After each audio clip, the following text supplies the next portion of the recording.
Hello friends, welcome to this educational platform. आप सभी का आपके अपने इस यूट्यूब चैनल पर स्वागत है। आज के इस वीडियो लेक्चर में हम लोग यूपी टेट की मैथमेटिक्स के कोर्स को आगे बढ़ाएंगे और चैप्टर वाइज क्रम में जो हम सीख रहे हैं चैप्टर्स को, उनमें हम सीखेंगे आज ज्यामिति का दूसरा पार्ट। ठीक है, इसके पहले ज्योमेट्री का एक पार्ट आपको पढ़ाया जा चुका है जिसमें सारे बेसिक्स आपको कोणों से संबंधित कई प्रकार सिखाए गए हैं और उन्हीं के आगे के प्रकारों पर आज डिस्कशन करेंगे जो आपके सामने लिखे गए हैं और इनसे संबंधित पिछले वर्षों में पूछे गए समस्त प्रकार के प्रश्नों का हम यहाँ पर संकलन करेंगे और उनको आपके सामने सॉल्व कराएंगे। यानी जितने भी प्रश्न आपके पिछले वर्षों में पूछे गए हैं, इन सभी जितने भी टॉपिक्स मैंने अभी तक पढ़ाए हैं ज्यामिति में, उन पर आधारित उनको हम लोग आज सॉल्व करेंगे और आप लोग अच्छे से देखेंगे। तो चलिए फिलहाल अभी के कुछ बेसिक्स को देखते हैं, सीखते हैं। आप लोग एक एक पॉइंट को बहुत ध्यान से समझिए, सीखिए, क्योंकि किसी भी प्रकार से प्रश्न बन जाता है और आपने देखा है, अभी आप देखेंगे भी कि कितने टाइप के प्रश्न यहाँ से बने और कितना ज़्यादा पूछा गया है इन्हीं दो लेक्चर से, जो ये आज हो रहा है और जो इसके पहले आपको फर्स्ट लेक्चर मैंने पढ़ाया है। इससे ही बहुत सारे प्रश्न ज्यामिति के पूछे गए हैं। ठीक है, और आप सभी इस बात को ध्यान रखें कि मैथमेटिक्स के कोर्स में यूपी टेट, सी टेट और सुपर टेट तीनों के हिसाब से बेसिक्स जो भी हो सकता है चैप्टर वाइज के क्रम में आपको पूरा का पूरा कोर्स पढ़ाया जा चुका है। ये अंतिम चैप्टर है जो आपको पढ़ाया जा रहा है। आप सब लोग उसको ढंग से सीखें, देखें, प्लेलिस्ट में जाएं। बहुत सारे बच्चे कमेंट करके पूछते हैं कि सर बाकी ये कौन सा वीडियो है, अभी पहला है, दूसरा है, कौन सा है, तो उनको ये पता नहीं है, इसलिए मैं बता रहा हूँ। आप सभी लोग चैनल में प्लेलिस्ट ऑप्शन होता है, प्लेलिस्ट पे आप क्लिक करेंगे तो प्लेलिस्ट आपके सामने बन के आ जाएगी। उसमें यूपी टेट 2021 मैथ्स के नाम से एक प्लेलिस्ट है जिसमें लगभग 50 से ज़्यादा 53, 54, 55 वीडियोज़ इस तरीके से आपको देखने को मिलेंगे। उन वीडियोस को आप देखिए, वो पूरा का पूरा एक बहुत अच्छा कोर्स है जो कि चैप्टर आपके सिलेबस के अकॉर्डिंग है। उसको अगर आपने तैयार कर लिया तो आपका टेट, सी टेट और सुपर टेट तीनों लेवल पे आप तैयार हो जाएंगे। ठीक है, तो बढ़िया से आप लोग सीखिए, देखिए, बेसिक्स के साथ पढ़िए। जिन लोगों को आता है वो देखते रहें, आगे बढ़ते रहें, अपने आप तैयारी करते रहें। तो हम स्टार्ट करते हैं। आप लोग वीडियोस को शेयर भी खूब करते रहिए और अच्छे से समझिए। देखिए, सबसे पहली बात आपके सामने लिखा गया है आसन्न कोण। आसन्न कोण या संलग्न कोण। आसन्न कोण क्या होते हैं? देखिए, अगर हम ऐसे कोण को ले जिनका एक ही शीर्ष बिंदु हो, मान लीजिए ऐसे दो कोण बने, ये देखिए इस प्रकार के दो कोण बन रहे हैं यहाँ पर, एक ये इतना वाला भाग और एक देख रहे हैं आप ये वाला भाग जो ये बन रहा है। दो कोण ये ऐसे हैं, इनको आसन्न कोण कहा जाएगा, यानी एडजेसेंट एंगल कहा जाएगा। इन्हीं कोणों को क्या कहा जाएगा? आसन्न या फिर संलग्न कोण, जो आपको ऑप्शन में वहां पर लिखा गया है, यानी कि जिन नेम बताए गए हैं, आसन्न और संलग्न कोण, जिसको हम बोलते हैं adjacent angle. Adjacent angle English में। ठीक है, ये क्या होते हैं? ऐसे दो कोण जिनके शीर्ष यानी वर्टेक्स एक ही होते हैं। देखिए, वर्टेक्स इसका समान है, यहाँ से एक शीर्ष बिंदु जो होता है वो समान है और इन दोनों कोणों का एक कॉमन भुजा है। देखिए, दोनों की उभयनिष्ठ भुजा भी है। देखिए, एक कोण आपका इधर ये बना सेंटर में और एक यहाँ से इधर ऊपर कहीं बन रहा है। ये एडजेसेंट एंगल है, यानी कि संलग्न या आसन्न कोण है, किसी भी रूप में बन सकते हैं। मान लीजिए एक कोण ये और एक कोण ये और इसका एक कोण सेंटर में ऐसे कहीं बना देते हैं। तो देखिए, यहाँ से यहाँ और ये दोनों क्या है? ये एडजेसेंट एंगल है, यानी कि आसन्न कोण है या संलग्न कोण है, क्योंकि देख रहे हैं इनका शीर्ष भी समान है। देखिए, इसकी पहचान क्या होती है? शीर्ष यानी वर्टेक्स क्या होता है? एक ही होता है। वर्टेक्स एक ही होता है दोनों का, यानी समान होता है। और दूसरी बात ये होती है कि एक भुजा उभयनिष्ठ होती है। एक भुजा क्या होती है? उभयनिष्ठ, यानी कॉमन होती है, जो कि आपको दिख रहा है। जैसे ये वाली एक भुजा देखिए दोनों कोणों के बीच में, ये एक भुजा इस वाले कोण के लिए भी है, यहाँ से यहाँ तक भी, और यहाँ से यहाँ तक के लिए भी यही भुजा बीच में कॉमन पड़ रही है। तो ये वाले आप देख रहे हैं यहाँ से यहाँ और यहाँ से यहाँ, तो ये बीच वाला सेंटर वाली कॉमन भुजा भी है और ये शीर्ष एक ही शीर्ष से दोनों कोणों का निर्माण हो रहा है। ऐसे कोण क्या कहे जाते हैं? आसन्न या संलग्न कोण कहे जाते हैं। तो ये प्रश्न आप नीचे देख रहे हैं, ये किसी ईयर में कहीं पूछा भी गया है, तो आप ये भी देख सकते हैं। यहाँ भी पूछा यही गया कि ABD और CBD परस्पर क्या है? ABD और CBD क्या है? तो ये कोण जो आपको फिगर दिख रहा है कौन सा है? आसन्न कोण है, तो ए पार्ट इसका आंसर हो जाएगा। बाकी तो आप जानते हैं कि पूरक कोण क्या होते हैं, जिनका योगफल 90 डिग्री हो, एकांतर और संगत, अभी आप सीखेंगे। तो ठीक है, चलिए देखते हैं और आगे बढ़ते हैं। ठीक है, ये आपका हो गया। अब आगे देखिए, अगला पार्ट क्या आपके सामने है? अगला पार्ट आपसे कहा गया है कि शीर्षाभिमुख कोण। शीर्षाभिमुख भिमुख। नाम से ही जैसा कि क्लियर है कि शीर्ष जिनके एक दूसरे के अभिमुख हो यानी सम्मुख हो, जिनके शीर्ष एक दूसरे के सम्मुख या अभिमुख हो। यहां पर देखिए शीर्षाभिमुख के अलावा एक और नाम लिखा गया, इसीलिए सम्मुख कोण। सम्मुख कोण जिसको इंग्लिश में बोलते हैं vertically opposite, vertically opposite angle. तो वर्टिकली अपोजिट एंगल्स क्या होते हैं इसको आप अच्छे से समझिए। देखिए कोई भी दो रेखाएं जब एक दूसरे को प्रतिच्छेदित करती हैं, मान लीजिए ये दो रेखाएं, एक रेखा ये वाली थी और एक रेखा आपकी ये वाली, ये दो रेखाएं एक दूसरे को प्रतिच्छेदित कर रही हैं यानी काट रही हैं, ठीक है, बाइसेक्ट कर रही हैं। अब बाइसेक्ट क्या, बल्कि एक दूसरे को इंटरसेक्ट कर रही हैं, ठीक है, यानी काट रहे हैं। तो एक दूसरे को जब इंटरसेक्ट करें तो इंटरसेक्ट में क्या होगा, जब एक दूसरे को प्रतिच्छेदित करेंगे तो देखिए ये इनका शीर्ष हुआ, ये दोनों कोण, यहाँ पर एक कोण बन रहा है, अगर मैं बात करूँ एक ये कोण बन रहा है देखिए, तो इसके ठीक विपरीत ये बन रहा है। देखिए दोनों शीर्ष क्या है, एक इस प्रकार से शीर्ष यहाँ पर बना अगर देखा जाए, और एक इस प्रकार से शीर्ष बन रहा है। दोनों को अगर शीर्ष को एक दूसरे से मिला दे यहाँ पर देखिए, तो शीर्ष दोनों एक दूसरे की ओर है यानी अभिमुख है। देखिए इसका शीर्ष इधर है और इसका शीर्ष इधर, एक दूसरे की ओर है। तो ऐसे कोणों की संरचना जब दो या दो से अधिक रेखाएं एक दूसरे को प्रतिच्छेदित करती है तो इस प्रकार के कोण बनते हैं। तो जब दो रेखाएं एक दूसरे को प्रतिच्छेदित कर रही हैं तो शीर्ष पर एक दूसरे के सम्मुख कोण, जहां शीर्ष बन रहा है यहाँ पर एक दूसरे के सम्मुख कोण को ही शीर्षाभिमुख कहते हैं। और इनकी विशेषताएं ये होती हैं कि शीर्षाभिमुख कोण समान भी होते हैं। ये कोण क्या होते हैं, शीर्षाभिमुख कोण क्या होते हैं, समान होते हैं यानी बराबर होते हैं। इसका मतलब अगर ये मैं कहूँ कि ये वाला 70 डिग्री है तो आप इसको भी अपनी तरफ से कह देंगे ये भी 70 होगा। शीर्ष पे सम्मुख कोण अपोजिट, यानी देखिए वर्टिकली अपोजिट इंग्लिश में लिखा है, यानी कि जिनके वर्टेक्स एक दूसरे के अपोजिट है और सेम देख रहे हैं शीर्षाभिमुख है, तो ये कोण बराबर होंगे। ठीक इसी प्रकार से यहाँ पर आप देखिए ये वाला और ये वाला भी कोण क्या है, शीर्षाभिमुख है, जो एक इधर बन रहा है और एक इधर बन रहा है।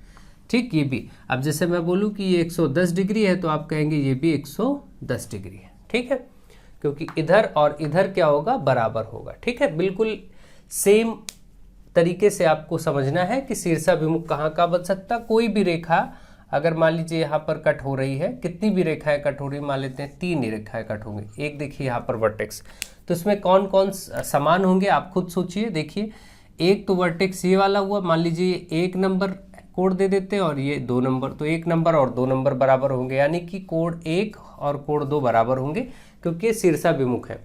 और देखिए अगर हम इसको हटा दें तो अब यहाँ से देखिए ये वाला कोण देखिए तो इसका शीर्षाभिमुख ये हुआ। अगर मैं कहूँ ये 3 है तो आप कहेंगे ये 4, 3 या 4 अगर नाम दे दे तो 3 और 4 एक दूसरे के शीर्षाभिमुख है, यानी कि कोण 3 और कोण 4 भी बराबर हो जाएंगे।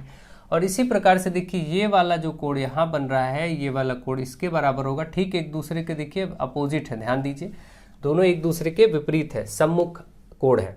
ठीक है, तो इनको अगर मैं नाम दे दूँ 5 और 6 तो आप बोलेंगे ठीक है कोण 5 बराबर कोण 6। तो इस प्रकार से ये सभी कोण देख रहे, एक रेखा पर जितने भी शीर्ष के विपरीत कोण बनेंगे, ठीक है, सम्मुख कोण बनेंगे, वो सभी शीर्षाभिमुख होंगे। शीर्षाभिमुख, शीर्ष के अभिमुख। ठीक, ये रहा शीर्ष और इसके अभिमुख ये भी है और ये भी है। ठीक है, तो आई होप आप इसको बहुत अच्छे से समझ गए हैं। बहुत जल्दी से ये और ये शीर्षाभिमुख है, इसी तरीके से ये और ये भी शीर्षाभिमुख होते हैं। ठीक है, और ये बराबर भी होते हैं, जितना ये होगा उतना ये होगा, जितना इधर वाला होगा उतना ही इधर वाला होगा। आई होप आप इस प्रश्न को इस टॉपिक को बहुत अच्छे से समझ गए होंगे। चलिए आगे बढ़ते हैं और अच्छे से और चीज़ों को देखते हैं। ऑल्दो ये बहुत ही सिंपल सा कॉन्सेप्ट है, आप सभी इसको बहुत अच्छे से जानते हैं, फिर भी मैं आपको समझाने में टाइम लगता जरूर, आप इसको, इसमें कोई प्रॉब्लम नहीं है, समझने में अच्छे से सीखिए समय के साथ, और क्वेश्चंस बहुत ही क्विक करना सीखेंगे। क्वेश्चन सॉल्व करेंगे तो वेरी क्विकली हम लोग उसको सॉल्व करना समझेंगे। जितना ज़्यादा कॉन्सेप्ट सीखने पे टाइम देंगे उतना ही बेहतर आप क्वेश्चन जल्दी कर पाएंगे। अगला देखिए यहाँ पर पार्ट है रैखिक युग्म के कोण। अब देखिए रैखिक युग्म क्या होते हैं, रैखिक युग्म के कोण कह ले या फिर रैखिक युग्म कोण कहिए, या फिर एक और नाम देखिए ऐसे लिखा रेखीय युग्म, बात एक ही है। और इनको क्या बोलते हैं, linear pair angle, linear pair angle English में आप इसको ये बोलते हैं। अब देखिए यहाँ पर रैखिक युग्म क्या है, एक रेखा, सरल रेखा, आप जानते हैं आपने पढ़ा था लास्ट क्लास में कि एक सरल रेखा पर पूरा कोण कितना बनता है 180। इस पर जितने एक युग्म कोण बन जाए, मान लीजिए ये कोण है, अब ये मैं कहूँ 60 डिग्री है तो इधर वाला 120 होगा, क्योंकि पूरा का पूरा ये मिला के 180 होता है। एक रेखा पर जो ऋजु कोण बनता है, जिसको बोलते हैं सरल कोण या ऋजु कोण बोलते हैं, तो ये 180 होता है। और एक रेखा पर इस प्रकार से जो दो कोण बनते हैं उन्हीं को हम क्या कहते हैं, रैखिक युग्म के कोण कहते हैं। और इसकी विशेषता ये होती है कि इन रैखिक युग्म के कोणों का योगफल 180 होता है। ऐसे कोणों का, यानी कि अगर मैं ऐसे बोल दूं एक आपको इसमें समझाने के लिए, मान लीजिए दो कोण बने, ये कोण x है और ये कोण इधर y है, तो आपको ये ध्यान रखना है कि x डिग्री और y इसका योगफल हमेशा 180 होगा। रैखिक युग्म के कोणों का योगफल 180 होता है। दो कोण बने या तीन बने, कभी तीन बने, चार बने, जितने भी बने, देखिए मान लेते ये कोण बना, तो देखिए एक तो ये बना, अब यहाँ से मैं कहूँ x, ये y और ये z, तीन तीन कोण बन गए। तो आपको तो ये मालूम है कि पूरा ये साइकिल जब यहाँ से यहाँ तक आएगा तो ही 180 होगा। 180 तो यह ही है, इसका मतलब इस केस में x plus Y plus Z मिला करके तीनों का योगफल 180 डिग्री हो जाएगा। यहाँ पर तो आप देख रहे हैं 60 है तो ये 120 हो ही गया है। यहाँ पर आप देख रहे हैं x और y दो ही कोण थे और ऐसे कोण रैखिक युग्म कहे जाते हैं। अब किसी भी रूप में बने हो, देखिए ऐसे टेढ़ी रेखा बनी हो और इस पर मान लीजिए ऐसे कोण बना है, तो इसका मतलब यहाँ पर ये वाला कोण और ये वाला कोण, दो कोण आप देख रहे हैं यहाँ पर, ठीक। अगर मैं इधर नाम करूँ कि ये कोण A है और ये कोण B है, तो इसका योगफल भी एक A प्लस B बराबर 180 होगा। देखिए टेढ़ी मेढ़ी संरचना तो कैसी भी मिल जाती है, मान लीजिए ऐसे लाइन है और यहाँ पर आपका एक कोण बनाया गया, तो ये वाला कोण और ये वाला, हमेशा ये कोण ही क्या होगा, 180 होगा। बनाने को, रेखाओं को किसी भी प्रकार से बनाया जाए, है तो पूरी सरल रेखा, स्ट्रेट लाइन ही है ये वाली देख रहे हैं, और इस पर ये दो कोण बन रहे हैं, मान लीजिए ये कोण 1 है और कोण 2 है, ये कोण 1 और कोण 2 का योगफल 180 होगा। इनको किसी भी रूप में देखा जा सकता है, बस ये ध्यान रखना है कि रैखिक युग्म के कोण कैसे भी बने उनका योगफल सदैव 180 होता है। दो कोण बने, दो से अधिक बने, आप इस बात को अच्छे से समझ गए होंगे, ठीक है। तो चलिए इस बात को आप याद रखिएगा, जितना ज़्यादा इस पे आप फोकस करके इनके कॉन्सेप्ट को समझेंगे उतना ज़्यादा आप क्वेश्चन सॉल्व करने में आसानी महसूस करेंगे और बहुत कम समय में क्वेश्चन सॉल्व हो जाएंगे। अभी आप देखेंगे हम लोग 8-10 प्रश्नों को सॉल्व करेंगे कम से कम, जो पूछे गए प्रश्न है, और आप फटाफट आंसर कर पाएंगे, जो लोग ढंग से इसको देख रहे हैं, समझ रहे हैं, ठीक है। नेक्स्ट, समांतर रेखाओं तथा तिर्यक रेखा से संबंधित कोण। अब देखिए यहाँ पर क्या है, सॉरी एक और पार्ट है ऊपर, ये डी वाला, एक ही बिंदु पर बने कोण। देखिए एक ही बिंदु का मतलब, मान लीजिए ये रेखा है जो कॉन्करेंट, मैंने क्या बताया था, ये आपको ये एक ही रेखाएं, एक ही बिंदु पर जितनी भी रेखाएं एक दूसरे को प्रतिच्छेदित करती हैं सभी क्या होती हैं, संगामी रेखाएं कहलाती हैं। ये आपने लास्ट में पढ़ा।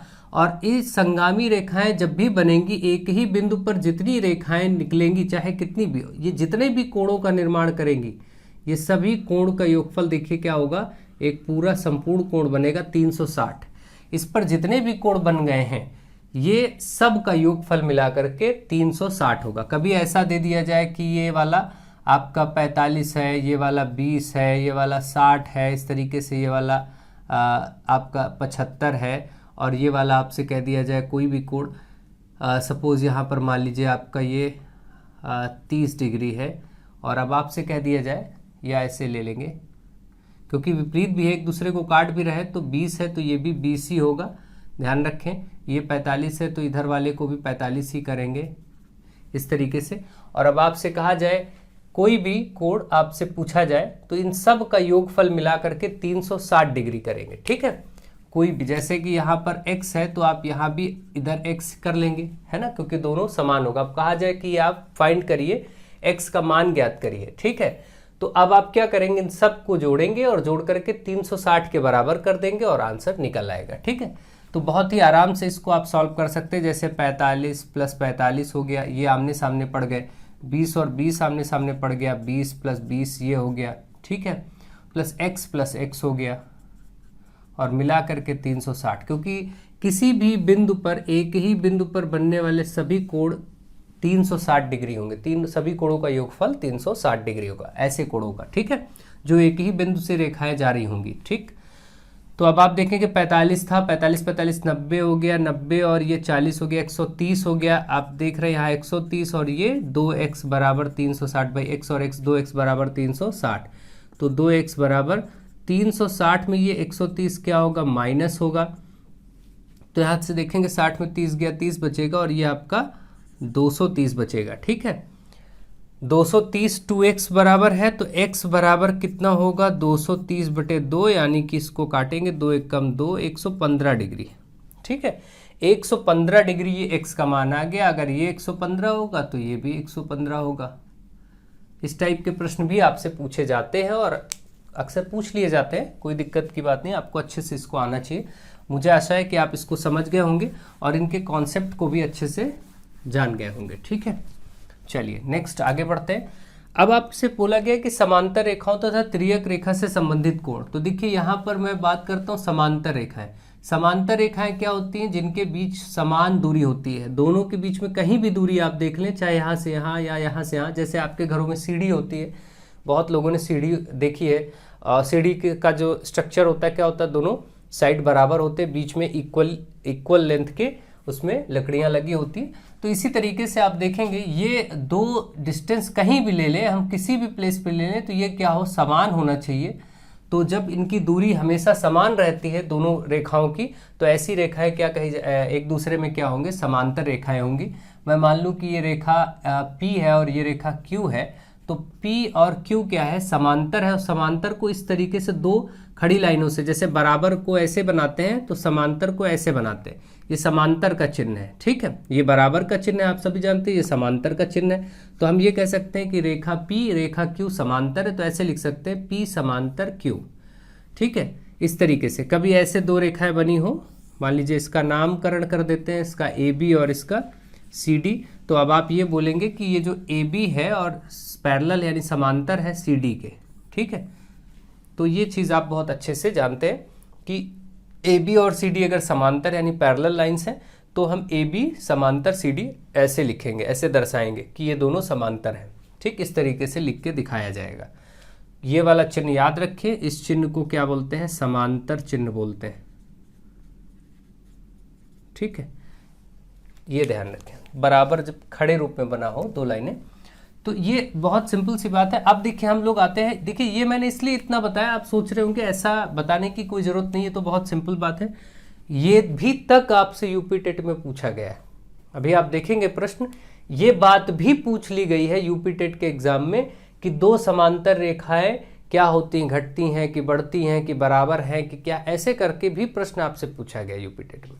तो आप बिल्कुल ध्यान से पूरे मन से वीडियोस को देखिए, ये मत सोचिए कि ऐसे बहुत बेसिक बताने की ज़रूरत नहीं है, ऐसा नहीं है, बहुत भी बेसिक चीज़ें पूछी जाती हैं। और अभी मैं प्रश्न लूँगा, आप देखेंगे। ठीक है, तो चलिए, खैर अब समांतर रेखाओं तथा तिर्यक रेखा से संबंधित कोण सीखने हैं और उनसे संबंधित नियम सीखने हैं। देखिए क्या होता है कि जब कभी भी दो रेखाएं समांतर होंगी, ठीक है, मान लेते हैं कि दो रेखाएं ये आपकी समांतर हैं, दो रेखाएं ये हमने बना ली समांतर, और एक रेखा इनको मैं मान लेता हूं कि ऐसे काट रही है, टेढ़ी रेखा, तिरछी रेखा जो है, इसको हम बोलेंगे तिर्यक रेखा। ठीक है, तो ये दो समांतर रेखाएं और एक ये आपकी तिर्यक रेखा। इस तरीके पर आधारित प्रश्न बहुत सारे पूछे जाते हैं। तो अब मैं ये बात करूंगा, जैसे मैं इस रेखा को नाम दे देता हूँ M, इसको N, और ये जो टेढ़ी रेखा है इसको मैं L नाम दे देता हूँ। ठीक, तो यहाँ पर क्या कंडीशन आप समझेंगे कि जो रेखा M है वो समांतर है रेखा N के, यानी ये वाली रेखा इस वाली रेखा के समांतर है, तो ऐसे लिखेंगे रेखा M समांतर N। ये एक कंडीशन हो गई। और दूसरी ये जो L है, ये L क्या है, L एक तिर्यक रेखा है जो इन दोनों समांतर रेखाओं को काट रही है, दो बिंदुओं पर प्रतिच्छेदित कर रही है, यहाँ और यहाँ। ठीक है, तो L क्या है, एक तिर्यक रेखा है ना, जिसको यहाँ पर ट्रांसवर्जल लाइन कहा जाता है, ट्रांसवर्जल लाइन या ट्रांसवर्जल कहा जाएगा, तिर्यक रेखा को ट्रांसवर्जल कहा जाता है। ठीक है, और जो समांतर रेखाएं हैं जैसे M और N क्या है, M और N पैरेलल है, एक दूसरे के समांतर है, रेखा M तथा रेखा N क्या है, समांतर है यानी पैरेलल है। यहाँ हो गया एक कंडीशन, रेखा M और रेखा N समांतर है, L तिर्यक रेखा जिसको हम ट्रांसवर्सल लाइन बोलते हैं। ठीक है, ये सब आपको मालूम होना चाहिए किसको क्या कहते हैं। अब चलिए हम इनसे संबंधित नियमों पर आते हैं और इन पर बात करते हैं। देखिए, इनमें कुछ कोण बनते हैं, उन कोणों को आपको पहचानना आना चाहिए। जैसे कि मैं यहाँ पर बात करूँ कि अभी आपने देखा कि ये दो रेखाएं, अगर इतने ही हिस्से की बात करें तो देखिए यहाँ पर बनने वाला कोण और यहाँ पर बनने वाला कोण शीर्षाभिमुख है। अभी अभी आपने सीखा जैसे दो रेखाएं एक दूसरे को ऐसे काट रही हैं तो जो शीर्ष है इसके विपरीत कोण बराबर होते हैं, इनको शीर्षाभिमुख कहते हैं। चाहे यहाँ पर बना ले या ये वाला इसके बना ले, अभी आपने इस बात को डिटेल में सीखा है। ठीक, कभी भी ऐसे दो रेखाएं काटेंगी तो ये वाले कोण यहाँ और यहाँ के बराबर होंगे। अगर ये 120 है तो ये भी 120 होगा, सपोज ये 60 है तो ये भी 60 होगा। ये सब बातें बहुत अच्छे से आपको मालूम है। तो अब आप इस फिगर में देखें और पहचानने की कोशिश करें कि शीर्षाभिमुख कोण कहाँ कहाँ बन रहे हैं। जैसे ये वाला कोण मैं 1 कर देता हूँ, ठीक है, इस वाले कोण का नाम मैं 2 कर देता हूँ। देखिए इसको 2, ये 3 और ये 4। ठीक है, फिर यहाँ से देखिए 5, 6, 7 और 8। 8 कोण इन पूरे सिस्टम में बन रहे हैं। आप देख रहे हैं ये जो दो समांतर और एक तिर्यक रेखा के मध्य ये 8 प्रकार के कोण बनते हैं। और इन 8 प्रकार के कोणों में हमें अच्छे से समझना होगा कि कौन सा कोण किसके साथ कैसा संबंध रखता है और उनके क्या क्या नाम है। इन चीज़ों को हम अच्छे से सीख लेंगे तो आपको कोई भी प्रश्न परेशान नहीं करेगा जो इनसे संबंधित होगा। ठीक है, जैसा कि मैं आपसे कहूँ तो 1 और 3 एक दूसरे के विपरीत हैं। तो आप देखिए यहाँ पर सभी प्रकार के जो शीर्षाभिमुख कोण है वो आप पहचानिए। शीर्षाभिमुख कोण अब पहचानना, जिनको वर्टिकली अपोजिट एंगल बोलते हैं इनको पहचानिए। तो कोण 1, कोण का चिन्ह ऐसे बनता है। ठीक है, कोण 1 बराबर होगा कोण 3। अच्छा, शीर्षाभिमुख कोणों की पहचान ये होती है, एक तो प्रॉपर्टी यानी गुण ये होता है कि वो बराबर भी होते हैं। कोण 1 जितना होगा, अगर ये 50 डिग्री है तो ये भी 50 डिग्री होगा। ठीक है, तो ये भी आप पहचान जानते हैं। और 2 का ठीक अपोजिट 4 है। देखिए, तो कोण 2 बराबर कोण 4, ये भी बराबर होंगे। अब अगर ये वाला एक कोण 2 130 डिग्री है तो कोण 4 भी 130 डिग्री हो जाएगा, समान भी होंगे। ठीक, कोण 5 का शीर्षाभिमुख 7 है। देखिए अपोजिट, तो यानी कोण 5 का शीर्षाभिमुख इस डायग्राम के हिसाब से आपको इनकी स्थिति पहचाननी है। नंबर तो कुछ भी हो सकते हैं, मैं 1 2 यहां से शुरू कर सकता था। ठीक है, तो नंबर पे फोकस मत करिएगा, इस फिगर डायग्राम के हिसाब से उनकी स्थिति क्या है, उन कोण वो कोण कहाँ बन रहे हैं ये पहचानिए। पहचानना आना चाहिए। नाम कुछ भी हो, ABCD MN OP QR 1 2 3 4 कहीं से शुरू किया जाए। यहाँ 8 की जगह 1 2 लिखा जाए तो भी कोई दिक्कत नहीं। इन कोणों के नाम 1 2 3 4 ना लिख के ABCD PQ RS लिखा जाए तो भी कोई दिक्कत है। आपको पहचानना आना चाहिए कि ठीक अपोजिट, जैसे 5 का अपोजिट क्या है 7, तो इस लोकेशन का अपोजिट एंगल ये वाला है। इसी तरीके से देखिए 3 का ये अपोजिट एंगल यहाँ 1 है, इस 4 का अपोजिट एंगल कहाँ है, यहाँ पर 2 है। तो ये आपको लोकेशन एक दूसरे के अपोजिट, ठीक है, जहां पर बन रहे 5 और 7, 6 और 8। ठीक है, इन बातों को ध्यान दें। तो इसी तरीके से कोण 6 और कोण 8 बराबर है। ये वाले कोण क्या है, शीर्षाभिमुख है, इसलिए इनको वर्टिकली अपोजिट एंगल्स बोलते हैं और ये सभी समान होते हैं। जितना 6 होगा, जैसे मैं कहूँ कोण 6 अगर 130 डिग्री तो कोण 8 कितना होगा, ये भी 130 डिग्री अपने आप ही हो जाएगा। ठीक है, इसमें कुछ कहने की बात ही नहीं। तो इस प्रकार से आपने शीर्षाभिमुख सभी कोण देखे और क्या बात समझी कि सभी शीर्षाभिमुख कोण क्या होते हैं, एक दूसरे के समान होते हैं। सभी शीर्षाभिमुख कोण एक दूसरे के समान होते हैं, या ऐसा कह सकते हैं सिंपल, शीर्षाभिमुख कोण क्या होते हैं, समान होते हैं। ये बात आपको याद रखनी। तो आई होप आप इससे शीर्षाभिमुख कोण वर्टिकली अपोजिट एंगल्स को समझ गए हैं कि वो क्या होते हैं। अब मैं इसको हटा रहा हूँ, एक एक कोण के टाइप को मैं आपको एक एक डायग्राम से बार बार बताता जाऊंगा और उनके बारे में समझाता जाऊंगा। आप ध्यान से देखिए और कहाँ पर कौन सा कोण बनता है उसको पहचानना सीखिए बस। ठीक है, नेक्स्ट अगला फिगर फिर से बना रहा हूँ मैं, फिर से 2 समांतर रेखाएं बना रहा हूँ और कैसी भी तिर्यक रेखा बना देता हूँ। चलिए अभी ऐसे ही रखता हूँ। ये आपका एक तिर्यक रेखा है और 2 समांतर रेखाएं हैं। यहां पर इस बार मैं बात करता हूं आपसे शीर्षाभिमुख के बाद एकांतर कोण। अब एकांतर कोण की विशेषता देखेंगे जिसको अल्टरनेट एंगल्स कहते हैं, अल्टरनेट एंगल्स, एकांतर कोण। अब देखिए एकांतर बनते कहाँ हैं, ध्यान दीजिएगा। तो आप देखेंगे यहां पर अगर इस डायग्राम में तो एक कोण यहां बन रहा है, देखिए ठीक, इसका एकांतर कोण क्या है, इसी रेखा में ऊपर की तरफ बढ़े तो ये वाला हिस्सा, ठीक है, ये कोण एकांतर है। अब देखिए ध्यान दीजिएगा, एकांतर कोण दो तरह से बनता है। यहाँ पर एकांतर कोण के दो प्रकार देखने को मिलते हैं, ठीक है, ध्यान रखिएगा। एक को कहते हैं अंतः एकांतर कोण, अंतः एकांतर कोण, और एक को बाह्य एकांतर कोण, बाह्य एकांतर कोण, जिसको इंटीरियर अल्टरनेट एंगल्स बोलते हैं। अंतः एकांतर को क्या कहते हैं, इंटीरियर अल्टरनेट एंगल, और बाह्य एकांतर को कहते हैं एक्सटीरियर अल्टरनेट।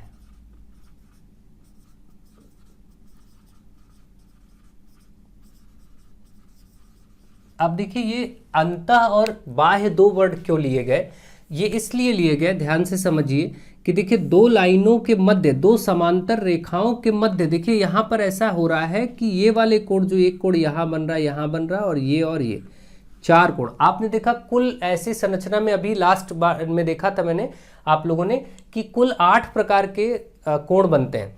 यहाँ पर देखिए 8 प्रकार में देखिए 4 ये हो गए, और 4 आप देखेंगे अगर तो वो कहाँ बन रहे हैं, वो बाहर की तरफ बन रहे हैं, जैसे ये 2 और ये 2, है ना। तो 4 कोण देखिए, 1 2 3 4, ये ब्लू लाइन से देखिए, और 1 2 3 4 ये अंदर। तो इसी में जो 4 समांतर रेखाओं, 2 समांतर रेखाओं के मध्य में जो कोण आ रहे हैं, ये वाला और यहाँ वाला, ये अंतः वाले, अंतः मतलब इंटीरियर एंगल इन्हीं को कहा जाएगा। और ये जो बाहर कोण बन रहे हैं, एक आपका ये और ये और ये और ये जो कोण दिख रहे हैं, ये बाह्य कोण है, बाहरी यानी समांतर रेखाओं के बाहर कोण बन रहे हैं, इसलिए इनको बाह्य एकांतर। अभी एकांतर की पहचान लगे, अंतः और बाह्य कोण मैं समझा रहा हूं, ये अंदर बने हैं अंतः कोण, और ये बाहर बने हैं तो बाह्य कोण, इतना समझिए। अब हम देखेंगे कि इनमें अंतः एकांतर कौन है और बाह्य एकांतर कौन है। एकांतर का अर्थ क्या है, ध्यान से समझिए। एकांतर कोण कैसे बनते हैं, पहचानना सीखिए। एकांतर मतलब कि जो अल्टरनेट हो, अल्टरनेट मतलब एक अगर इस तरफ बना तो दूसरा इस तरफ बना, यहाँ का अल्टरनेट यहाँ बनता है। ध्यान दीजिए, कई सारे फिगर में बना के समझा देता हूँ। अगर इस तरफ का अल्टरनेट बोले तो लाइन, ये जो लाइन आ रही देखिए, ये जो रेखा है, ये इस तरफ का कोण, इसका अल्टरनेट किधर बनेगा, यहाँ बन जाएगा, ध्यान से पहचानिए, ठीक है। ये अल्टरनेट स्थितियों को पहचानिए, कहाँ पर कौन सा कोण अल्टरनेट है, बस इसको पहचानना जरूरी है, ठीक। बाह्य एकांतर कोण कहाँ बनेगा, देखिए एक अगर यहाँ बना है तो लाइन के विपरीत आप बाहर ही चले आइए, ये बाहर का कोण है तो बाहर ही चले आएंगे, इधर देखेंगे, ये जिनको मैं बना रहा हूँ ध्यान से देखते जाइए। और ये सभी एकांतर कोण की स्थितियां हैं, ये सभी क्या हैं, एकांतर कोण की स्थितियां हैं। अभी मैं इकट्ठे लिखवाऊंगा, ध्यान रखें। यहाँ पर जो कोण बन रहा है इसका एकांतर, एकांतर मतलब अब इस तिरछी रेखा के इस तरफ, दूसरे तरफ, एक इस तरफ है तो एक इस तरफ होगा और बाहर ही होगा। यहाँ देखिए ये जो स्थितियां आपको दिखाई पड़ रही हैं, ये सभी एकांतर कोणों की स्थितियां हैं, ठीक है। अलग अलग जो देख रहे हैं आप, सब में एक खास बात देख रहे हैं कि तिर्यक रेखा के एक इस तरफ कोण बन रहा है, तो तिर्यक रेखा ये जो आ रही है देखिए, तिर्यक रेखा इसके एक इस तरफ बन रहा है, एक इस तरफ बन रहा है तो एक इस तरफ, देखिए एक इस तरफ बन रहा है तो ठीक एक इधर अल्टरनेट में बन रहा है, एक इधर बन रहा है, देखिए बाहर भी तो एक इस तरफ बाहर, तिर्यक रेखा के साथ ही है लेकिन एक इधर है तो एक यहाँ पर है। ऐसे देखिए इस तिर्यक रेखा के साथ एक इधर है तो एक तिर्यक रेखा के इस साइड, एक राइट में एक तो लेफ्ट में, एक लेफ्ट में तो एक राइट में, ऐसे बन रहे हैं। इनकी स्थितियों को पहचानिए और इन कोणों को कहा जाता है अल्टरनेट एंगल्स, यानी कि उसमें आप कुछ अंतः एकांतर है, कुछ बाह्य एकांतर है, इनको हम नोट करेंगे, लिखेंगे। अब मैं एक ही डायग्राम में सारे कोण बनाता हूं, इनको ध्यान से आप फिर से देखिए। जैसे ये आपके 4 कोण हो गए, 5वां 6ठा ये हो गया, 7 और 8 ये हो गए। अब इनको नाम कहीं से भी कर देता हूँ, चलिए मैं इस बार यहाँ से नाम करता हूँ 1 2 3 4 और ये 5 6 7 8, ऐसे कर दिया, ये 8 कोण बन गए। अब यहाँ पर हम पहचानेंगे कि इनके एकांतर वाले जो कोण हैं ये कहाँ कहाँ बन रहे हैं, ध्यान से। अब इसको मैं हटा दे रहा हूँ, आई होप आप इसको समझ गए होंगे कि कहाँ बन रहे थे। ध्यान से अच्छे से समझिए। अब देखिए, जैसे मैं बीच में लाइन करके अंतः वाले इधर और बाह्य वाले इधर, अब देखिए अंतः वाले का अंतर पहले लिख लेते हैं। अंतः वाला देखिए, ये जो कोण 4 है इसका अंतः एकांतर कोण 8 है। देखिए तो यानी कोण 4 बराबर कोण 8। अच्छा एक बात और याद रखें कि जो एकांतर कोण होते हैं ये समान होते हैं। ये पॉइंट कहीं लिख लीजिए कि जितने भी एकांतर कोण बनते हैं, एकांतर कोण आपस में क्या होते हैं, एकांतर कोण आपस में समान होते हैं। विशेषता भी पता होनी चाहिए और याद रहनी चाहिए, समान होते हैं। अच्छा अगर मैं आपसे ये बोलूं कि आप जरा ध्यान से देखिए कि आपको समान दिख रहे हैं कि नहीं, तो आप देखने की कोशिश करिए। मैं एक समांतर कोण बनाता हूं और आपको दिखाने की कोशिश करता हूं कि समान है या नहीं। देखिए आप पहचानिए कि एकांतर कोण बनता कहाँ है। जैसे मैं कहूं कि ये वाला कोण और इसके एकांतर है, ये तो बात आप समझ गए। अब देखिए इनको ध्यान से, इनका गैप देखिए जरा ध्यान से। ये कुछ कोण का गैप ऐसे है, देखिए, है ना। और यही चीज़ आप यहाँ पर देखने की कोशिश करिए। ये अगर मैं अब इसको देखो ऐसे बनाऊं तो देखिए यहाँ पर एक कोण बन रहा है, और ठीक इधर से इधर की तरफ जाएंगे तो इधर भी एक कोण बन रहा है ऐसे। ये देखिए ये वाला कोण और ये वाला कोण लगभग बराबर गैप आपको दिखाई पड़ रहा है। तुरंत ये जेड जैसी आकृति बन रही है देखिए इनके बीच में। यहाँ जितना गैप आप देख पा रहे हैं उतना ही गैप देखिए यहाँ भी देख पा रहे हैं। ठीक चित्र में ही आपको देखने से मालूम होता है कि ये जो गैप बन रहा है वैसा ही गैप यहाँ बन रहा है। ये समान देखने से ही लग रहे हैं, ठीक है। इसी प्रकार से जितने भी एकांतर कोण होते हैं वो सभी समान होते हैं। ये बात आपको बहुत अच्छे से डिटेल में मालूम होनी चाहिए, ढंग से इस बात को हमेशा के लिए ध्यान रखें।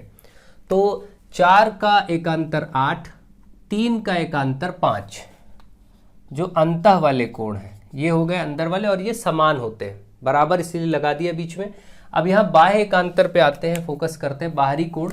तो दो, जैसे इस एक का एकांतर की बात करें तो ये तिर्यक रेखा के लेफ्ट साइड में, अगला राइट में होगा। बाहरी बाहर देखेंगे, एक का बाहर है तो बाहर में 7 होगा, एक का 7 से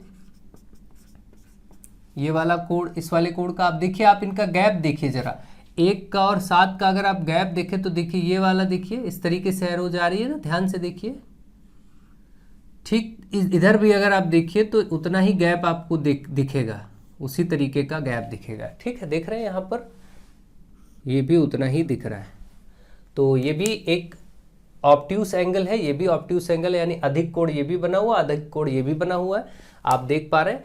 तो अच्छे से इसको समझिए, ध्यान दीजिए। 1 और 7 एकांतर कोण है और बराबर होंगे। इसी तरीके से 2 और 6 भी बराबर होंगे, कोण 2 बराबर कोण 6, ये सब एकांतर बाह्य कोण है। 1 और 7, 2 और 6 बराबर भी होंगे, 1 यहाँ, 7 यहाँ, 2 यहाँ, तो 6 यहाँ। इस डायग्राम के अकॉर्डिंग है, इस फिगर के अनुसार ये लिखा गया है ना। ऐसा नहीं कि आप नंबर याद कर लें कि हर फिगर में वही नंबर रिपीट कर दे, ऐसा नहीं। नंबर्स को मत याद करिएगा, नंबर तो इस फिगर के अनुसार ये चित्र बनाइएगा तब ये सब लिखिएगा। जहां पर जैसा चित्र बन के आएगा वहां पर उन स्थितियों के अनुसार आपको पहचानना है, कैसा भी बन के आए। जैसे मैं यहाँ पर बना दूं और आपसे कहूं कि ये आपका ए, ये बी, ये सी और ये डी है, यहाँ पर ई, यहाँ एफ, यहाँ जी और यहाँ एच है, ऐसे कोण बन रहे हैं। अब मैं आपसे पूछूं कि ई का एकांतर कोण कौन सा होगा, कोण ई का एकांतर कौन सा होगा, तो देखिए ई यहाँ है और इसका ठीक विपरीत दिशा में ये वाला कोण एकांतर होगा, ई और सी, तो कोण सी। ऐसे मैं आपसे पूछूं कोण ए का एकांतर कौन सा होगा, तो ए देखिए बाहर यहाँ बना है, इस रेखा के दूसरे तरफ इधर ये जी बना है, तो कोण जी। तो इस तरीके से आपको ये सब चीज़ें आनी चाहिए। कुछ भी लिखा हो आपको उनकी लोकेशन, उनकी स्थिति पता होनी चाहिए, कहाँ पर एकांतर बन रहा है, कहाँ पर। अब मैं कहूँ ए का शीर्षाभिमुख बताइए तो ए का शीर्षाभिमुख सी है, बी का शीर्षाभिमुख डी है, ठीक है। तो आप ये सारे कोणों को बहुत ध्यान से समझिए, देखिए, जानिए। जितना टाइम इसमें जा रहा है जाने दीजिए, कोई टेंशन की बात नहीं है, ठीक है, कोई प्रॉब्लम नहीं। जितना अच्छे से डिटेल में आप समझेंगे उतना ही आपके लिए बेहतर होगा। तो एकांतर कोण भी हो गए, ठीक। तो चलिए अब एकांतर कोण दो तरह से आपने सीख लिया। अब हम आते हैं संगत कोण। अगला आप देखिए संगत कोण। संगत कोण जिनको बोलते हैं करेस्पॉन्डिंग एंगल, करेस्पॉन्डिंग एंगल्स,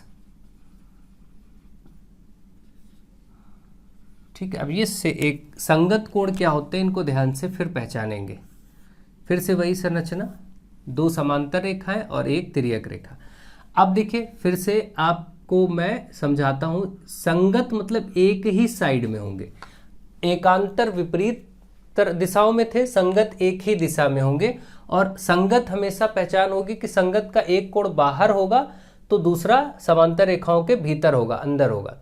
जैसे इसका संगत कहाँ बनेगा, इसका संगत कोण यहाँ बनेगा, ये पहचान देख लीजिए, स्थिति देख लीजिए, लोकेशन देख लीजिए कहाँ पर स्थित है ये कोण, किस तरीके से। और ये भी देखिए कि जितना गैप आपको देखने में यहाँ दिख रहा है दोनों कोणों का, उतना ही गैप आपको यहाँ भी देखने को मिल रहा है। ध्यान से देखिए अगर आप, ठीक, ये भी आपको उतना बराबर दिख भी रहे होंगे। ठीक है, तो ये आप ऐसे पहचानिए कि ये कोण क्या है, संगत कोण है। ठीक, और मैं संगत कोण अगर बनाऊं तो इनको भी देखिए, जैसे इधर का संगत कोण क्या होगा, ये वाला, इधर का संगत कोण ये वाला होगा। देखिए एक बाहर तो एक समांतर भुजाओं के, समांतर रेखाओं के अंदर। ठीक है, यहाँ भी देखिए आप गैप को पहचानिए, देखिए गैप एक जैसा है, यहाँ पर देखिए दो का जो जितना ये गैप बन रहा है वैसा ही गैप यहाँ पर आपको देखने को देखिए मिल रहा होगा। ठीक, देखिए दोनों कोण आपको देखने में ही समान प्रतीत हो रहे होंगे कि जैसे ये मान के चलिए कि 120 डिग्री है तो ये भी 120 डिग्री होगा। संगत कोण बराबर भी होते हैं, अगर मैं कहूँ ये 50 डिग्री है तो आप कहेंगे ये भी 50 डिग्री होगा। ठीक है, ये कोण भी समान होते हैं। तो यहाँ पर पहले तो एक लाइन लिखिए कि संगत कोण समान होते हैं। संगत कोण की विशेषता मालूम होनी चाहिए कि संगत कोण क्या होते हैं, समान होते हैं, समान होते हैं, ये तो पता ही होना चाहिए, बराबर होते हैं। ठीक, अब संगत कोण कहाँ कहाँ बन रहे हैं आप समझ रहे होंगे, पहचान रहे होंगे। एक और मैं यहाँ से बनाता हूँ और आपसे पूछता हूँ, देखिए अगर मैं कहूँ कि इस जगह का संगत कोण कहाँ बनेगा, तो इस जगह का संगत कोण ये देखिए, ये दोनों रेखाओं के बीच में बना तो बाहर बनेगा, बाहर मतलब यहाँ। संगत कोण में एक अगर समांतर रेखाओं के बीच पड़ रहा है तो एक बाहर पड़ेगा हमेशा। ठीक है, आप देख रहे हैं हर एक जगह पर ये संगत कोण आपको पहचान में आ रहा होगा। एक और डायग्राम बनाते हैं, मैं कहूँ इसका संगत कोण बताइए, तो ये देखिए इसका संगत कोण किधर होगा, एक ही दिशा में इधर होगा। और आप देख रहे हैं ये सब कोण, ये जो तिर्यक रेखा उसके एक ही साइड में, दोनों देखिए ये दोनों राइट साइड में ही है, ये दोनों देखिए लेफ्ट में ही है। इस रेखा के इधर लेफ्ट है, इधर राइट है, तो लेफ्ट में पड़ रहे हैं। ये दोनों कोण देखिए 50-50 के दोनों रेखा, यानी तिरछी रेखा है जो तिर्यक रेखा ट्रांसवर्जल लाइन है, ट्रांसवर्जल के राइट में पड़ रहे हैं, है ना। ये देखिए 120-20 जो पड़ रहे हैं, ये ट्रांसवर्जल लाइन जो ये गई है इसके लेफ्ट में पड़ रहे हैं। ठीक है, तो ये सब पहचान आनी चाहिए बहुत अच्छे से कि ये अच्छा ऐसे कोण जो होते हैं रेखाओं के बीच में, इनको संगत कोण कहते हैं। अगर आप ये समझ गए तो अब चलिए मैं फटाफट एक डायग्राम में इनको नोट करवा देता हूँ और अब आप अच्छे से लिख लीजिए और ध्यान रखिए। एक ही डायग्राम में सारे एंगल नोट करते हैं, 1 2 3 4, 4 कोण यहाँ बने, 5 6 7 और 8, ये मैंने नाम कर दिया। और 8 कोण में अब पहचानेंगे हम संगत कोण। जैसे मैं कहूँ कि कोण 1 के बराबर किसके बराबर होगा, तो ये बाहर है देखिए, तो ये भीतर, ये 5 नंबर, तो कोण 5, ये संगत कोण भी है और बराबर भी है। पहला संगत कोण मिल गया। दूसरा संगत कोण देखते हैं, 1 का 5 से हो गया, 2 का देखिए ऐसे 6 से हो जाएगा, तो कोण 2 बराबर कोण 6। तीसरा देखिए यहाँ से 3 का 3 ये देखिए अंदर पड़ रहा है यहाँ पर, इधर ये बाहर पड़ेगा 7, कोण 3 बराबर कोण 7, ये भी संगत कोण है और बराबर होंगे सब, तो 3 और 7 हो गया, 4 के साथ 8 होगा, है ना, कोण 4 बराबर कोण 8। यहाँ के लिए देखिए ये एक समांतर रेखाओं के बीच में बन रहा है और ये समांतर रेखा के बाहर डायरेक्शन में बन रहा है। ठीक है, तो ये इस तरीके से आप देखेंगे ये सभी क्या है, संगत कोण है, करस्पॉन्डिंग एंगल्स हैं और ये समान होते हैं, एक जितना होगा दूसरा भी उतना ही होगा। ठीक है, तो आई होप आप इस कोण को भी, इस प्रकार के कोण को भी समझ गए होंगे। आपने संगत सीख लिया, एकांतर सीख लिया, आपने शीर्षाभिमुख सीख लिया, अब आप सीखिए रैखिक युग्म के कोण। ठीक है, अभी आपने सीखा भी था और यहां पर भी सीखिए रैखिक युग्म के कोण। रैखिक युग्म के कोण जिनको लीनियर पेयर एंगल कहते हैं, लीनियर पेयर एंगल्स, यहाँ पर भी इनको सीखना है। अलग से भी हम सीख चुके हैं, लेकिन समांतर रेखाओं में भी हमको इनको सीखना होगा। मान लेते हैं ये तिर्यक रेखा है और ये दो समांतर रेखाएं। अब देखिए रैखिक युग्म के कोण आपको मालूम है, अभी आपने पढ़ लिया है कि उनका योगफल 180 होना चाहिए और वो कहाँ बनेंगे, तो जैसे इस जगह का जो कोण होगा उसका रैखिक युग्म ठीक इसके बगल इधर बन जाएगा। जैसे मैं यहाँ पर कहूँ कि ये कोण 1 है और ये कोण 2 है, तो आप ये कहेंगे ठीक है 1 और 2 रैखिक युग्म बना रहे हैं। जब उनका योगफल 180 दिखे तो वो रैखिक युग्म के कोण है। ठीक है, ये बात आप ध्यान रखें। जैसे यहाँ पर लेटर्स ले लेते हैं, इसको x ले लेते हैं और इसको y ले लेते हैं, तो आप यहाँ से देखेंगे कि x प्लस वाई 180 होगा, ये रैखिक युग्म है। या फिर ऐसा कह ले, देखिए यहाँ पर ये जो बन रहा है इसका ठीक इधर देखिए ये 180 बनेगा, चाहे जैसी टेढ़ी मेढ़ी लाइन हो। जैसे मैं कहूँ ये a है और ये b है, तो ये भी रैखिक युग्म है, a और b का योगफल भी 180 के बराबर होगा, क्योंकि ये विशेषता होती है कि रैखिक युग्मों के कोणों का योगफल 180 डिग्री होता है। ठीक है, और बताइए कहाँ कहाँ बन सकता है रैखिक युग्म, कहीं भी बन सकता है, y के साथ इधर भी बन सकता है, ये भी पूरा 180 होगा। y ये है, सपोज ये z में रख दूँ तो आप ये कहेंगे कि y और z भी 180, ये भी रैखिक युग्म कहा जाएगा। ठीक है, इस तरीके से आपको इस चीज़ को समझना होगा। तो रैखिक युग्म कोण आप अच्छे से समझ रहे होंगे। जैसे मैं ये कह दूं कि ये वाला कोण है तो इसका रैखिक युग्म इधर बनेगा, देखिए है ना। तो इनको कुछ भी नाम कर दीजिए, जैसे मैं L और M कर देता हूं तो आप कहेंगे कि भाई L और M भी मिलकर के 180 होगा, ये भी रैखिक युग्म बना रहा है। तो ऐसे रैखिक युग्म के कोण कहीं भी बन सकते हैं, इसमें आप पहचाने, और उनका योगफल 180 डिग्री होगा। ठीक, आई होप आप इनमें रैखिक युग्मों के कोणों को भी समझ गए होंगे कि ये कहाँ बन रहे हैं। और एक आता है कि समांतर रेखाओं में क्रमिक कोण, क्रमिक कोण एक नाम आता है, और इसको भी समझ लीजिए। वैसे जरूरत नहीं, इतने से ही काम हो जाएगा, लेकिन फिर भी क्रमिक कोण। ठीक है, तो क्रमिक कोण का मतलब ये एक क्रम से, यानी जैसे कि ये वाला कोण और ठीक ये वाला कोण, देखिए अब इसका गैप अलग है। देखिए इस कोण को आप देखिए, ये एक तरह से अधिक कोण की रचना कर रहा है और ये एक न्यून कोण की रचना कर रहा है, देख रहे हैं। ये एक ही रेखा में यहाँ और ठीक यहीं एक ही साइड में भी इंटीरियर, इनको क्रमिक कोण कहते हैं। और इन जगहों पर बने जो कोण होते हैं उनका योगफल हमेशा 180 होता है। जैसे यहाँ x बनाए, यहाँ y बनाए, तो हम कहेंगे इस जगह इस फिगर के अनुसार x प्लस वाई 180 हो जाएगा। ठीक है, ध्यान रखें। क्रमिक कोण कहाँ कहाँ बन सकता है, देखिए जैसे ये वाला और ठीक यही बगल में ही, इसी रेखा के ठीक पास में ही, वहीं अंदर की तरफ ही, तो ये आपके क्रमिक कोण हो गए। जैसे मैं कहूँ ये a है, ये b है, तो आप कहेंगे a है और ये b, तो इनका योगफल 180 होगा। इनकी आवश्यकता अधिक नहीं पड़ेगी सॉल्व करने में, लेकिन फिर भी आप बस ऐसे रखिए, कोई ज़रूरत नहीं है, हम उतने से ही सॉल्व कर लेंगे जो अभी इसके पहले हमने पढ़ लिया, लेकिन फिर भी जानकारी होनी चाहिए। चलिए ये भी हो गए। तो अब आपने समांतर रेखा और तिर्यक रेखा से संबंधित सभी कोणों को बेहतर तरीके से सीख लिया है। अगर आपने ध्यान से एक एक चीज़ को देखा है, इतनी देर अगर आपने लेक्चर्स को अच्छे से समझा है पूरे डिटेल में, तो अब आप उनसे संबंधित प्रश्नों को भी बहुत अच्छे से कर पाएंगे। ठीक है, तो ये तो हो ही गया। अब चलिए क्वेश्चंस लेते हैं जो पिछले वर्षों में पूछे गए प्रश्न हैं और उनको डिटेल में सॉल्व करते हैं फटाफट, अब उनको अच्छे से सीखते हैं। अब देखिए 3 क्वेश्चंस आपके सामने लिए गए हैं जो कि पूछे गए प्रश्न हैं। अब चलिए इसको फटाफट सॉल्व करते हैं। देखिए इस डायग्राम में आपसे कहा गया है कि A B parallel to C D, ये आपका ए बी था और ये आपका सी डी था। ठीक है, और फिर यहाँ पर आपको दिया गया है x और y, देखिए यहाँ x लिखा है, यहाँ y लिखा है, ये 110 है, 120 है, ये आपको दिया गया। और आपसे पूछा है कि फिर y माइनस एक्स का मान बताइए। मतलब अगर हमें y पता चल जाए और x पता चल जाए, दोनों का अंतर बताना है। ठीक, सिंपल सी बात है।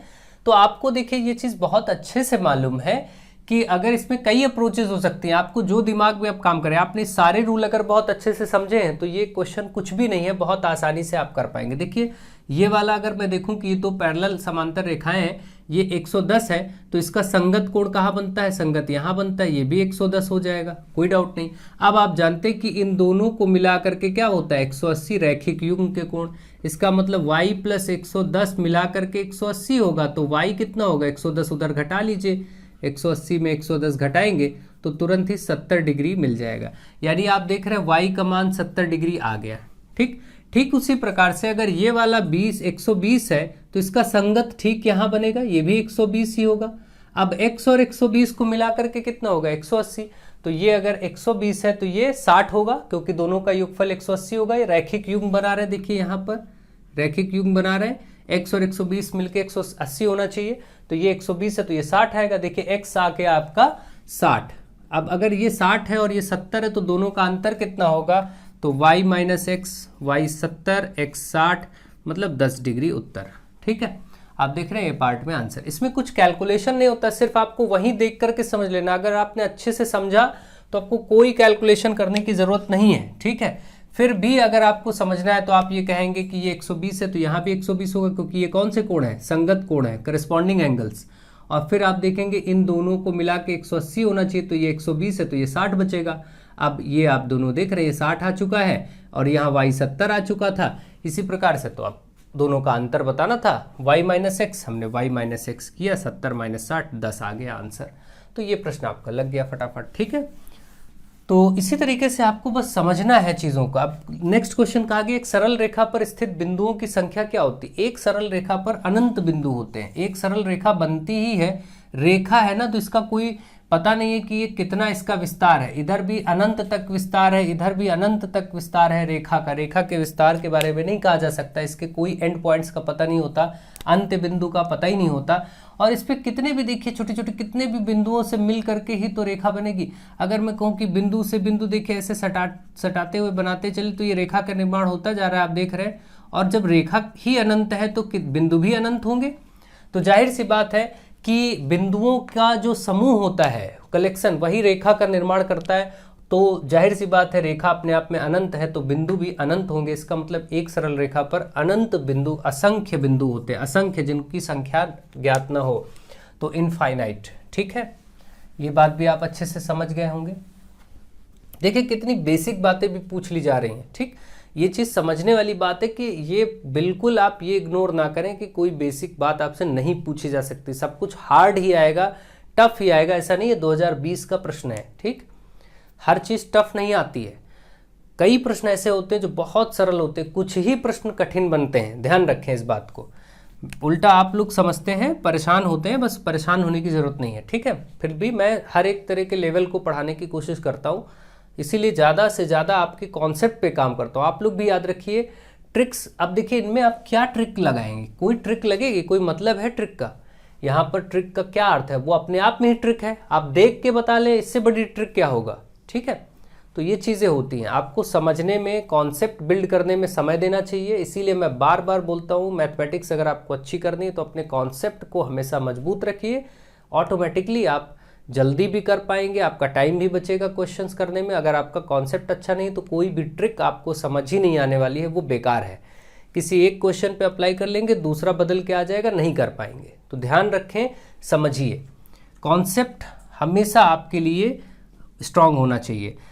नीचे दिया गया कि दिए गए चित्र में L और M पैरेलल है। यहाँ पर ये रेखा L थी और ये रेखा M थी, ये समांतर है, L और M पैरेलल है, तब x का मान बताइए। तो अब आपको x का मान बता रहा है, तो इसको मैं यहाँ पर बना लेता हूँ। देखिए ये आपका एक रेखा L है और एक रेखा M है, और यहाँ पर कुछ इस टाइप से ऐसी आकृति बन रही है।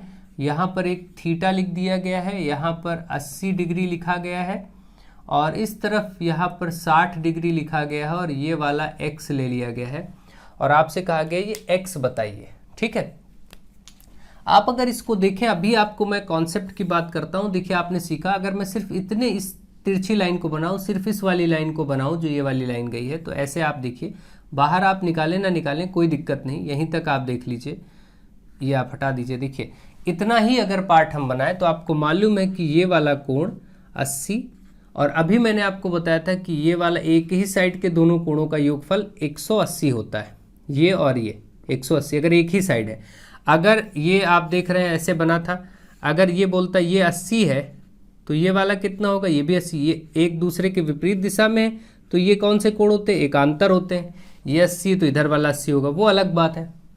लेकिन अगर एक ही डायरेक्शन में बने हों, ठीक है, जैसे यहाँ पर था, यहाँ पर और यहाँ पर, तो इन दोनों का योगफल 180 होगा। ठीक, ये भी मैंने अभी बताया, जो क्रमिक कोण आपको बताया। तो आप बताइए अगर ये 80 है तो यहाँ पर पूरा बना कोण कितना होना चाहिए, 100। तो इसका मतलब ये दोनों देखिए, इतना कोण मिलकर के क्या बनना चाहिए, 100। और ये कोण है क्या, एक 60 और एक x मिलकर के है, 60 और x मिलकर के 100 होना चाहिए। ऐसे कर लेंगे तो x बराबर कितना आएगा, 60 उधर 100 में माइनस हो जाएगा, 40 आ जाएगा। इसका मतलब 40 आंसर हो गया इस प्रश्न का। बस इतना ही कैलकुलेशन है। देखिए समझने में अगर आप समझ गए तो कुछ भी नहीं, सी पार्ट इसका आंसर होगा। ठीक, बाकी इसके करने के तरीके कई हो सकते हैं, कोई दिक्कत नहीं। आप कितना लॉन्ग भी जा सकते हैं, शॉर्ट भी जा सकते हैं। जैसे अगर मैं कहता कि ये वाला 80 है तो ये इसका एकांतर है तो ये भी 80 होगा भाई, ये और ये एकांतर कोण है, 80 होगा। अब ये सब मिलकर के 180 होगा, ये भी तो कह सकते हैं 60 x और 80 तीनों मिलाकर के 180 होगा। ये भी मैंने आपको बताया कि एक रेखा पर चाहे कितने भी कोण बने ऐसे, ठीक, तो ये तीनों का ही कोण क्या होगा, ये तीनों 180 के बराबर होंगे। तो इसका मतलब 60x और 80 180 के बराबर होगा। 8 6 14 140 हो गया, ये जोड़ करके 140 बराबर 180, 140 उधर माइनस होगा तो 180 माइनस 140 यानी आ गया 40। ऐसे भी बता सकते हैं, कैसे भी निकाल सकते हैं। कॉन्सेप्ट अगर आपका स्ट्रांग है तो किसी भी तरीके से इसको फाइंड किया जा सकता है। चलिए और प्रश्न लेते हैं और उनको सॉल्व करते हैं। अब आपके सामने कुछ और क्वेश्चंस लिखे हैं। देखिए सभी यूपी टेट में पूछे गए क्वेश्चंस हैं, तो इनको ढंग से देखिए, समझिए और सीखिए। देखिए इसमें क्या बोला गया, 2 कोटि पूरक कोणों का अंतर 40 है। 2 कोटि पूरक कोणों का अंतर 40 है तो दोनों कोण होंगे। आपको मैंने बताया है बहुत अच्छे से कि कोटि पूरक कोण क्या होते हैं, जिनका योगफल 90 डिग्री हो। बहुत अच्छे से समझाया था। ऐसे दो कोण जिनका योगफल 90 हो कोटिपूरक कहलाते हैं। तो बहुत अच्छे से उसको ध्यान दीजिए। पहले लेक्चर को जिन्होंने अच्छे से देखा, कोटिपूरक कोणों का योगफल कितने डिग्री होता है, 90, जिनको कॉम्प्लीमेंट्री एंगल कहते हैं या पूरक कोण भी कहते हैं। ठीक है, तो आप देखिए कोटिपूरक यानी कॉम्प्लीमेंट्री एंगल जिनको जोड़ने पर 90 हो। जैसे अगर एक कोण x है और एक y है तो जोड़ने पर 90 निकलेगा तो कोटिपूरक। जैसे मैं कहूँ कि 20 डिग्री का कोटिपूरक क्या होगा, आप कहेंगे 70, क्योंकि 70 और 20 जोड़ने पर 90 होगा। 30 का क्या होगा, 60 होगा, है ना। इसी तरीके से 45 का क्या होगा, 45 ही होगा, क्योंकि 45 जोड़ने पे 90 हो रहा है। तो इसी तरीके से यहाँ पर प्रश्न क्या कहा गया है, अब देखिए 2 कोटिपूरक कोणों का अंतर 40 है, अंतर 40 होना चाहिए। तो देखिए पहले इनमें कोटिपूरक है कौन कौन, तो देखिए एक तो ये 65 और 35। अगर 65-35 जोड़ेंगे तो 100 डिग्री होगा, जबकि कोटिपूरक का योगफल 90 ही होता है। तो ये तो हो ही नहीं सकता, क्योंकि इसको जोड़ने पर आपका 100 डिग्री हो रहा है, ये बेकार है, ऑप्शन गलत होगा। 70-30 फिर जोड़ने पे 100 हो रहा है तो ये भी नहीं हो सकता, ये भी ऑप्शन बेकार है।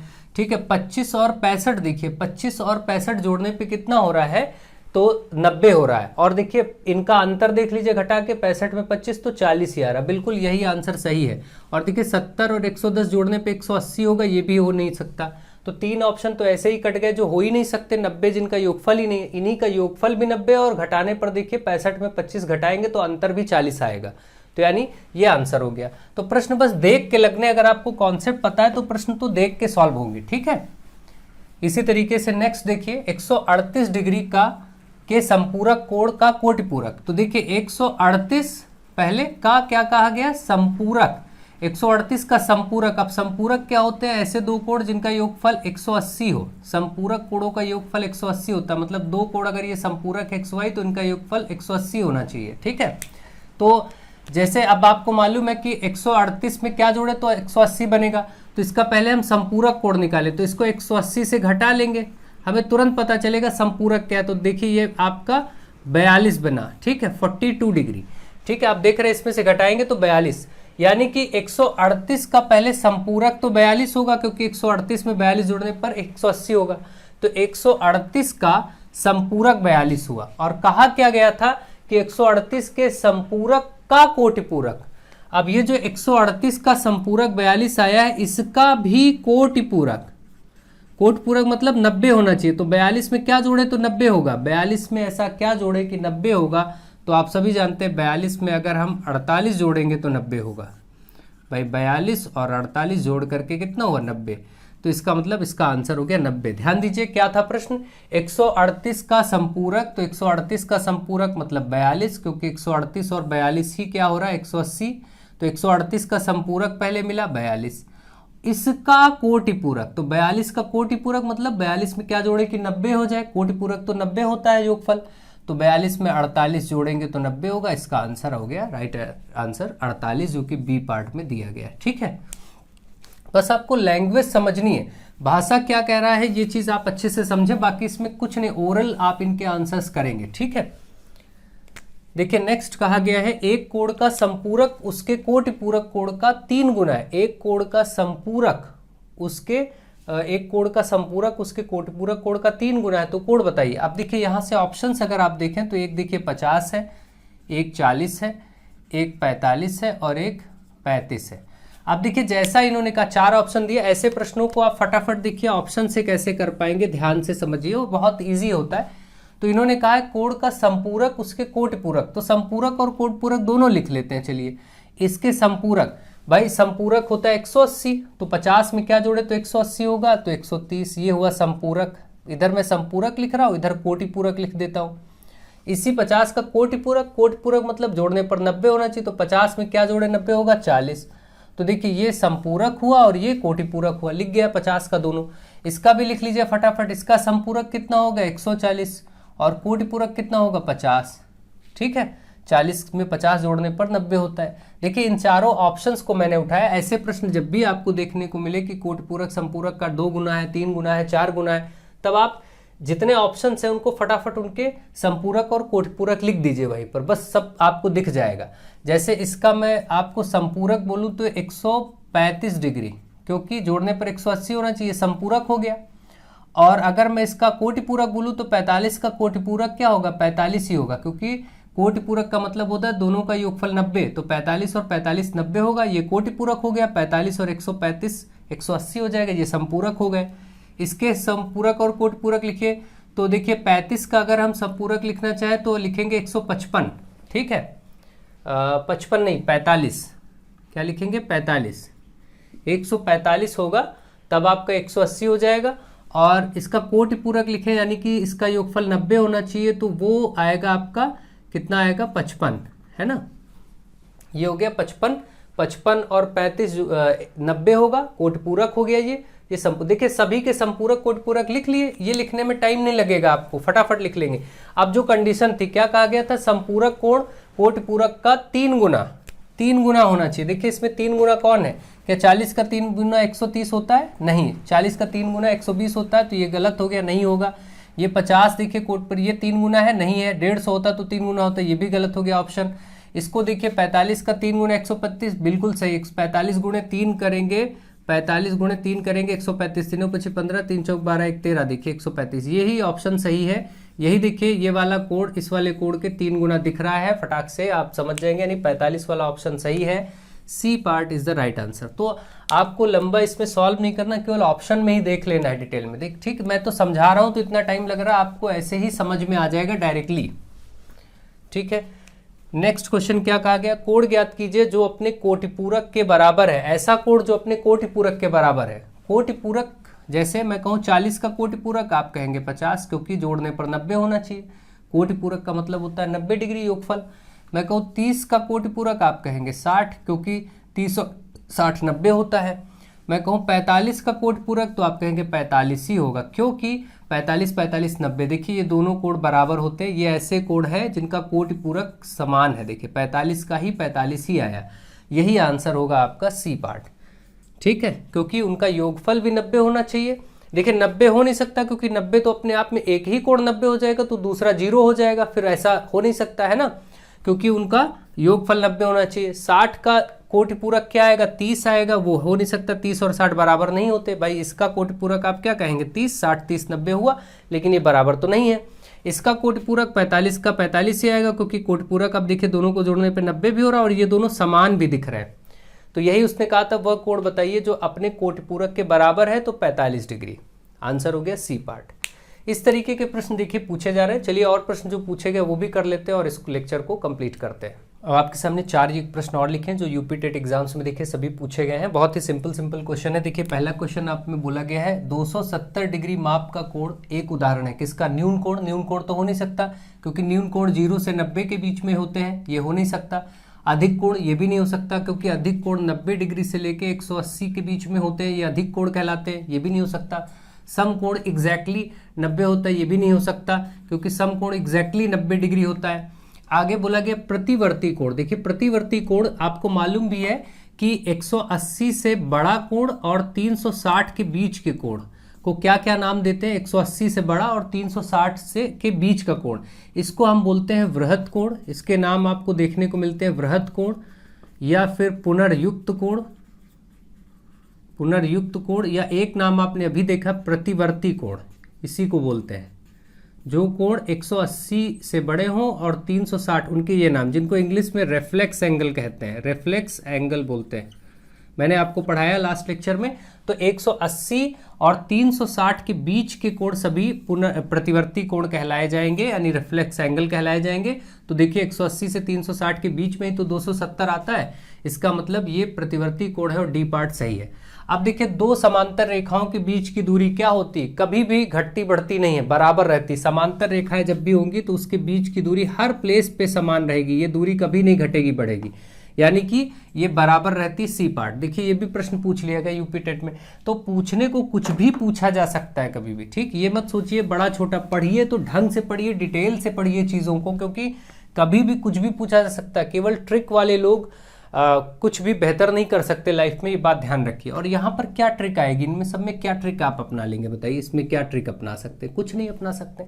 कॉन्सेप्ट ही अल्टीमेटली आपकी हेल्प करेगा, जिनका कॉन्सेप्ट अच्छा होगा वो बेहतर कार्य कर पाएंगे। नेक्स्ट देखिए क्वेश्चन नंबर 3, दो कोटिपूरक कोणों का अनुपात 2:3 है। देखिए दो कोटिपूरक कोण होंगे जिनका अनुपात 2:3 है।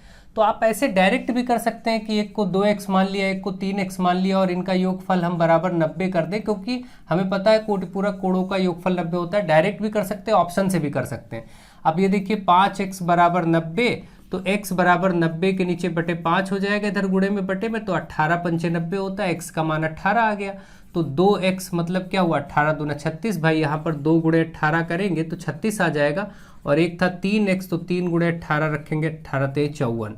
तो आप देख रहे हैं 36 54 निकल ही आया ये सी पार्ट में। और बाकी आप ऑप्शन से देखिए करते, तो ये सब करने की जरूरत ही नहीं है, ये सॉल्व करने की जरूरत ही नहीं थी। देखिए अगर हमें पता है कि दोनों कोण कोटिपूरक है तो पहले तो उनका योगफल 90 होना चाहिए, ठीक है। देखिए यहाँ पर हम देखें तो यहाँ पर 90 है, 65 और 25 90 है, लेकिन क्या कहा गया था कि इनका अनुपात 2:3 हो। तो देखिए 25 और 65 का अनुपात 2:3 है ही नहीं, 5 से अगर काटेंगे 2:3 नहीं आएगा, 55 25 और ये 13 25 65, 5:13 आ रहा है, जो कि गलत हो गया।